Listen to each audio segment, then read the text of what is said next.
Assalamualaikum warahmatullahi wabarakatuh. Assalamualaikum warahmatullahi wabarakatuh. Bismillahirrahmanirrahim. Alhamdulillahirabbil alamin. Wassalatu wassalamu ala asyrafil anbiya'i wal mursalin sayyidina wa maulana Muhammadin wa ala alihi washabihi ajmain. Rabbi shrah li sadri wa yassir li amri wahlul 'uqdatam min lisani yafqahu qawli, amma ba'du. Dari studio podcast Bimas Islam Kemenang Kota Kediri, alhamdulillah hari ini kita bisa berjumpa dengan sahabat Bimas Islam semuanya di sesi Bincang Ramadan, dan telah hadir di studio podcast beliau Bapak Arif Mukhlisin, penyuluh agama Islam fungsional Kemenang Kota Kediri. Assalamualaikum Pak Arif. Waalaikumsalam Pak Nuhdi. Alhamdulillah, bagaimana puasa di akhir-akhir ini? Alhamdulillah, loyo tapi semangat lah. Loyo Tetap semangat. luar biasa ya. Iya. Terima kasih. Iya. Cuacanya juga semakin jarang hujan. Jarang hujan, kemudian mendekati hari raya. Ya, semakin ramai jalanan. Semakin juga. berjalan ramai juga. Jadi Iya. kalau kita beraktivitas agak lebih sabar lagi. Agak lebih sabar lagi. Siang panas, malam macet, sudahlah komplit pokoknya. Baik. Ya. Ya, itulah yang namanya akhir-akhir Ramadan ya, aktivitasnya beragam sekali. Tapi Aktivitasnya kan gini mulai beragam. Mbak Bejo, Hmm. Mbak maaf Pak Nuti, Iya. kalau kita melihat ada dua cara melihat mau puasa dan hari raya itu, ada dua cara yang bisa kita. Tidak harus pakai teropong, nggak harus iya. pakai hitung Nggak usah tanggal, rupiah, bulan, ya? nggak usah. Cara yang paling gampang di sekitar kita, kalau mendekati hari puasa itu paling gampang adalah satu, kalau makam-makam sudah mulai rame, Oh, iya. orang jualan bunga sudah mulai rame, itu biasanya. Orang banyak ziarah. ke Iya, makam. ziarah makam. Itu pasti sebentar Malah lagi mendoakan puasa. orang tua itu tadi mau puasa, besoknya pasti puasa. Kalau hari raya biasanya jalanan mulai rame. Nah, itu sudah mulai tanda-tanda salah satu di antara Pusat pembelanjaan. pusat mulai belanja penuh. sudah mulai penuh, sudah mulai obral gede-gedean, 70%, 90%. Beli satu dapat dua, itu Diskonnya makin banyak. itu gitu. biasanya tanda-tanda mau hari raya itu ya. Mendekati Lebaran. Itu cara guyonan aja. Baik. Iya, oke. Nah, kita kembali ke Iya. bincang mengenai puasa ya. Iya. Bincang mengenai puasa. Nah, Pak Arif, sebenarnya puasa ini apakah memang hanya ada di dalam Islam ataupun apakah ada di budaya-budaya yang lain sebenarnya? Iya. Terima kasih. Kalau kita melihat sebenarnya puasa itu, kalau kita pelajari, kalau kita lihat, kalau kita baca-baca referensi itu hampir semua agama, semua kredo atau budaya atau bahkan mungkin negara ya, itu istilah puasa itu saya kira hampir semua ada. Iya, iya, iya. Walaupun mungkin ada beberapa maksud beberapa tujuan yang berbeda di antara satu dan yang lainnya. Iya. Bisa kita lihat puasa sebelum Islam itu adalah ketika Nabi Isa Ibunda Isa Ibu Maryam, ketika Ibu Maryam ketika mau melahirkan Isa, banyak godaan kan gitu ya Pak Niti ya. Banyak godaan dari masyarakat. Apa itu, tanpa suami, tanpa bapak. Banyak Akhirnya cobaan, kan ya, banyak cemooh, cobaan, ya. cemoohan. Mungkin dianggap sebagai wanita nakal gitu semacam Iya, dia. iya, iya. Akhirnya untuk menghindari semuanya, memperbanyak puasa. Akhirnya selama 40 hari kalau kita baca referensinya. Iya. Diteruskan lagi dengan Nabi Isa kan. Nabi Isa juga berpuasa selama kurang lebih 40 hari juga kan. Akhirnya diikutilah agamanya sekarang ini. Iya. Kalau kita lihat lagi juga di budaya, mungkin di budaya kalau kita lihat orang-orang Aztec itu kan ketika atau orang-orang purba, orang-orang kuno, orang-orang lama yang ada di belahan dunia ini, mereka ketika mau bertanam, mau membuat rumah, mau bercocok tanam, diawali dulu dengan puasa. Mereka juga berpuasa dengan versi mereka. Dengan versi mereka, kalau kita lihat di referensi itu, ada lagi juga mungkin tentara Romawi kan. Tentara Romawi itu kalau kita baca ketika dia mau berperang, Iya. ketika dia mau berperang, komandannya bilang puasa dulu 1 atau 2 hari sebelum berperang. Padahal ini kalau kita lihat justru kondisi lemah kan ketika berpuasa kalau secara fisik kan, tapi mereka beranggapan bahwa ketika berpuasa itu bisa mendekatkan diri dengan Tuhan sehingga baik pertolongan dari Tuhan. Ini hampir sama dengan di Di Islam tentunya Iya, ya, iya. kalau di Islam seperti itu. Jadi bagi mereka mungkin puasa itu untuk menguatkan mental. Menguatkan mungkin, ya. mental ketika mau berperang melawan musuh di situ. Iya. Atau mungkin di Jawa sendiri kan ada puasa apa itu pati geni pengen Oh, iya, iya, kuat dan sebagainya. Itu kalau kita ngomong masalah Dari segi puasa budaya. budaya seperti itu. Masih banyak lagi yang lainnya sih sebenarnya kalau kita lihat. Iya, iya. Iya. Nah, kemudian ada puasa dari sisi pandangan budaya. Iya. Ada juga puasa yang dilakukan oleh ajaran-ajaran atau agama yang lain. Agama yang lain. Di dalam Islam kita pun juga mengenal adanya puasa. Betul. Nah, kemudian apakah yang membedakan antara puasa di dalam Islam dengan puasa dari sisi budaya ataupun puasa dari ajaran-ajaran yang lain? Pak Iya. Arif? Kalau kita lihat sih kayaknya tidak ada jarak, tidak ada suatu hal yang perbedaan prinsip, perbedaan yang paling mana aja. Misal puasa tidak makan, tidak minum. Yang lain juga sama. Yang lain juga sama. iya. Tapi mungkin ada juga di agama yang lain, saya pernah saya tanya-tanya, puasa 40 hari istilahnya sebagai puasa pantangan. Jadi misal ada kalau di agama tertentu yang nggak boleh hanya puasa boleh makan sama minum tapi nggak boleh makan misal hewan ini, Iya, iya, iya. nggak boleh makanan ini tapi yang lainnya Tidak- boleh. Tidak boleh makan yang berdaging dari Berdaging sembelihan. dan sebagainya. Ya. Sebenarnya itu Jadi ada harus makan dari tanam-tanaman aja. mungkin tanam-tanaman gitu ya. misal semacam itu. Ah. Itu kan dari segi tata cara ya. Iya, Tapi iya. kalau di kita kan jelas, menurut kita juga semua juga jelas semua sih kalau kita Iya. lihat semua jelas. Kalau di kita kan tidak makan, tidak minum, tidak berhubungan suami istri, mulai Iya. terbit fajar sampai terbenam matahari, kemudian atau perbuatan yang sekiranya bisa mengurangi pahala puasa di situ. Iya. Itu kalau kita seperti itu. Kalau mungkin di lain juga sama, tetapi ada sesuatu yang berbeda. Dan kalau kita lihat tujuannya satu sih saya kira semua sama. Iya. Maksud tujuan sama-sama itu gini, ketika kita ngomong di Islam ayat jelas yaitu la'allakum tattaqun. Tattaqun, ya. Itu di Islam untuk mencapai sebuah derajat yang tertinggi ya di hadapan Allah, derajat yang luar biasa. Iya. Jadi ketika kita selesai puasa ini mungkin malam takbiran kita sudah dianggap sebagai manusia yang suci lagi, Kembali fitrah. yang fitrah dan sebagainya. Mungkin di agamanya juga sama. Ya dengan versi yang lain. Dengan versi Tadi saya katakan di budaya yang lain misal. Contoh ketika di agama Buddha mungkin ya. Mohon maaf ini kalau kita lihat kan bagaimana Siddhartha Gautama yang sudah berkehidupan bergelimang harta karena memang seorang Putra raja. putra raja, mahkota. putra mahkota kan di situ ya. Iya. Itu kalau kita melihat agama lain. Tapi kenapa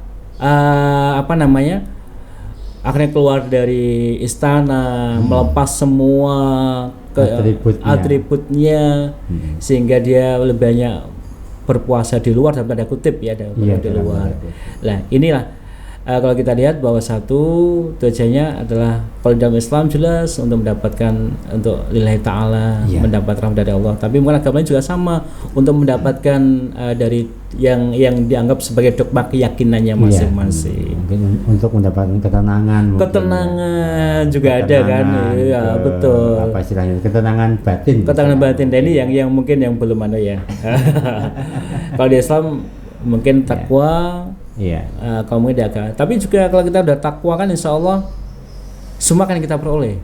Betul. Contoh ketika kita baca sebuah hadis, bukan hadis.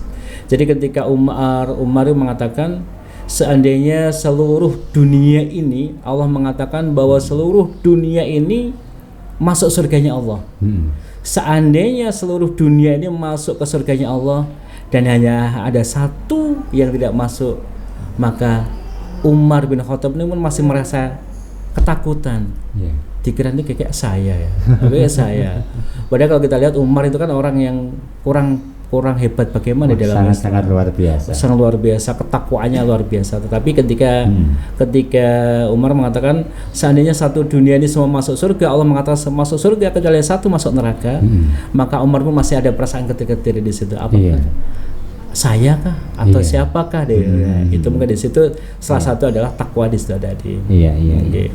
Mungkin ya jelas yang membedakan ya Pak Arif, karena dalam Islam sudah disebutkan bahwa tujuan puasa itu hanya satu, untuk bisa lebih bertakwa, dan yang namanya takwa itu adalah himpunan kebaikan ya. Iya, himpunan kebaikan. Semua kebaikan akan berkumpul ketika berkumpul kita di situ, betul. Menjadi pribadi yang bertakwa. Betul, kalau kita ngomong bertakwa kan di situ tadi. Bahkan kan karena kita juga berlomba-lomba mungkin ya, karena di dalam keyakinan kita, di dalam agama kita, wasyari'u ila maghfiratin min rabbikum wa jannatin 'arduhas samawati wal ardh u'iddat lil muttaqin. Jadi kan balasan bagi orang yang berpuasa itu hanya satu kan.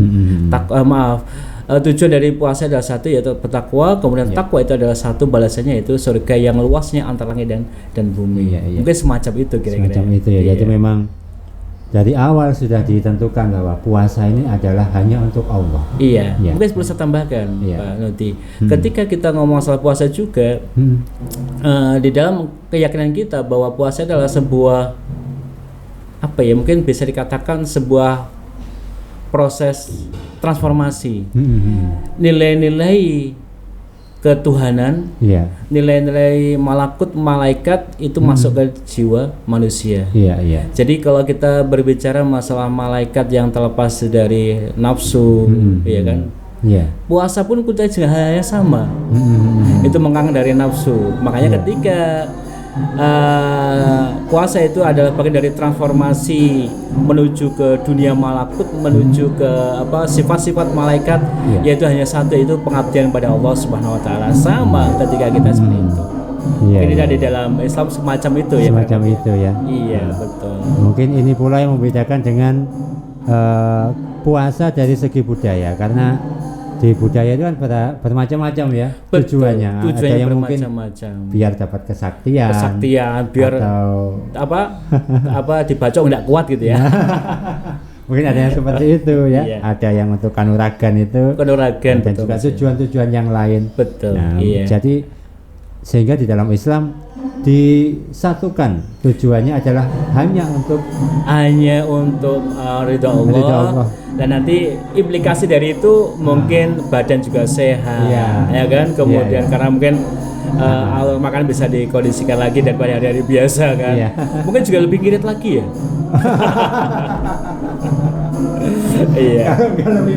Atau lebih boros malah. Nah, ini yang kurang tahu malah, kalau kebalikannya nggak tahu. Nah, tentunya yang namanya ketika kita puasa dengan adanya tujuan mencapai sebuah tingkatan takwa, ini artinya ada perubahan. Betul. Ada perubahan dari sebelumnya yang mungkin kurang bertakwa menjadi lebih bertakwa, atau sebelumnya tidak takwa kemudian menjadi takwa, atau sebaliknya ya. Jangan. Jadi dari bawah grade-nya harus naik. Jangan naik kemudian turun. Iya, betul. Kalau turun lagi nggak harus puasa lah ini kan. Iya, betul. Nah, ini artinya kan puasa itu membawa perubahan. Betul. Membawa perubahan. Nah, mungkin seperti apa ini? Puasa yang membawa perubahan. Iya, betul. Jadi kalau kita lihat bahwa Ramadan itu bisa disebut sebagai syahrul Quran. Ya kan? Bulan turunnya Al-Qur'an, kita tahu bahwa Al-Qur'an itu turun pada tanggal 17 Ramadan. Iya, itu adalah itu. Lah, apa esensi dari Al-Quran itu? Apa kita hanya memperingati saja? Tapi tidak, kita harus mempelajarinya, kita harus membacanya. Tadarus sama ada target 1 bulan atau 1 kali, 2, 3 kali dan sebagainya. Mungkin Pak Nuti juga berapa kali? Intinya bahwa Ramadan itu ada syahrul Quran, banyak perintah Al-Quran. Jadi ada sebuah pelatihan di situ, bahwa kalau mungkin selama ini di luar bulan Ramadan kita jarang membuka Al-Quran, bahkan mungkin kita beriskan aja nggak pernah ini ya, karena kaget jarang saking caranya. Nah, ketika di Ramadan ini kita mencoba mentadaburi Al-Quran, kita membaca Iqra'ul Quran, karena Iqra'ul Quran menghatamkan, target buat target sendiri nggak apa-apa, saya kira target sendiri nggak apa-apa. Kemudian yang kedua juga kita lihat di Ramadan sebagai bulan, di situ ada suatu pendidikan, sebagai bulan tarbiyah, ada sebuah pendidikan untuk membayar zakat, infak.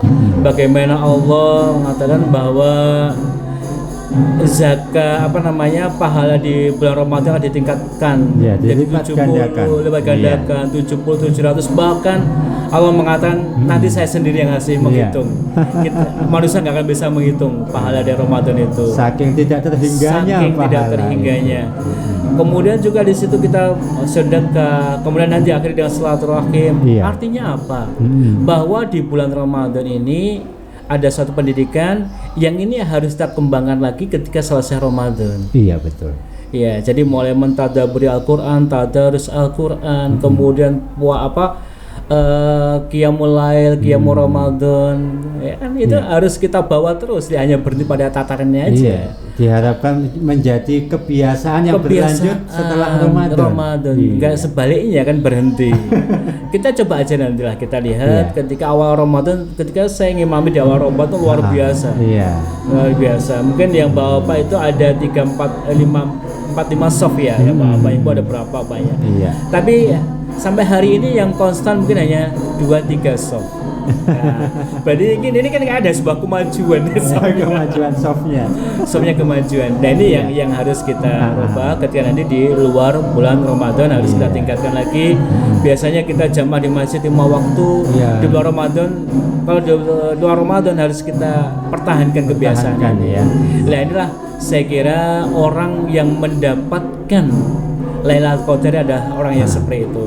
Bukan hanya orang yang itikaf kemudian tidak, tapi semua orang yang ada sebuah kebaikan, ada sebuah hasil dari pendidikan Ramadan ini kita bawa di bulan di luar bulan Ramadan. Ini saya yakin ada sebuah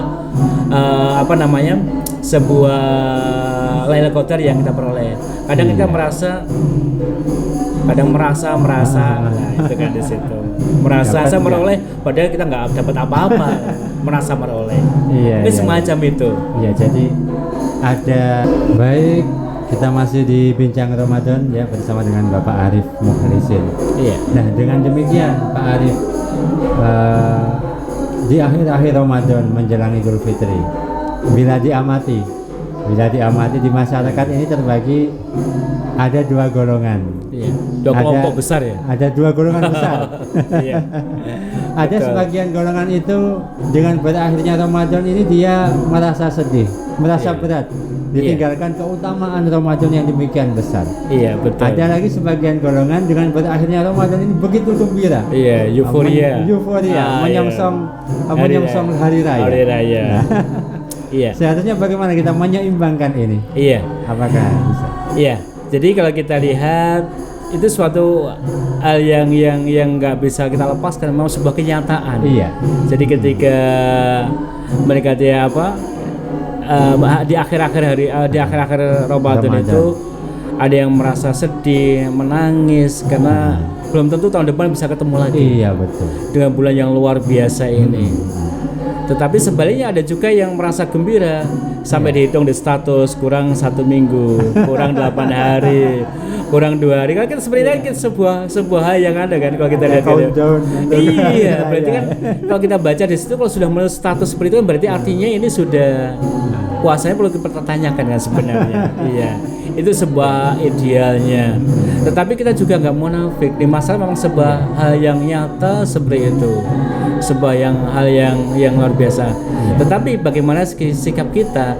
Ya sikap kita adalah hanya satu. Diajar dalam agama untuk selalu berdoa.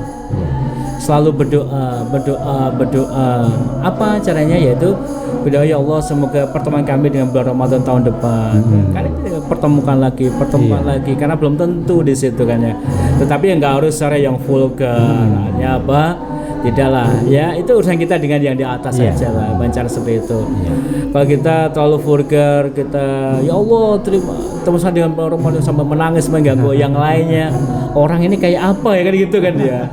Padahal di sisi lain yang lain sudah senang-senang, udah repot masak dan sebagainya, mungkin sudah mengumpulkan kue, baju dan sebagainya, mungkin semacam itu ya. Jadi kita nggak lepas dari itu semuanya. Memang di satu sisi memang kita berat berpisah dengan Ramadan karena begitu afdolnya, begitu utamanya bulan ini. Betul. Dan di betul. satu sisi kita juga bergembira dengan adanya Idul Fitri. Iya. Kita meraih kemenangan, kita bisa kembali berkumpul fitrah, bisa dengan, berkumpul dengan iya, keluarga. itu suatu hal yang luar biasa. Sebuah nikmat yang Betul. patut kita syukuri. Iya, begitu ya. betul. Tapi di sana juga ini kita harus tahu mungkin di ini ya, ini kan masih kondisi pandemik, jadi ya Iya. kita harus tahu diri juga Iya. bagaimana menempatkan kita ketika kita berada di situ. Tetap Iya. 5M tetap dijaga, dijaga. protokol kesehatan tetap diikuti, Tetap. anjuran pemerintah untuk tidak mudik tetap kita ikuti. Apalagi yang ASN ini nggak bisa kemana-mana Iya. ini. Ya ikuti aja lah. Iya. Ya, untuk yang ASN harus diminta tidak open house. Iya, untuk berikan contoh lah keteladanan. Artinya Iya, kita keteladanan. yang saya kira tidak ngomong masalahnya pegawai, tetapi kita sebagai pribadi yang beriman, Iya. pribadi muslim harus berikan teladan kepada masyarakat Iya, betul. bahwa ini pandemik belum selesai. Mari kita berhati-hati, kita lebih Ya, berhati lagi. tetap berupaya Doa bersama-sama. tetap kan ya. Iya, betul Doa. sekali. Iya. Baik, terima kasih Pak Arif untuk kehadirannya di Sama-sama Pak studio Nuti, podcast. sama-sama. Insya Allah kita akan berjumpa di lain kesempatan dengan tema yang lain pula. Sama-sama, terima kasih. Sahabat Gen. Bimas Islam, terima kasih telah menyaksikan channel ini. Insya Allah kita akan berjumpa dengan kajian yang lain. Wallahul muwaffiq ila aqwamit thoriq. Wassalamualaikum warahmatullahi wabarakatuh. Waalaikumsalam warahmatullahi wabarakatuh. Iya.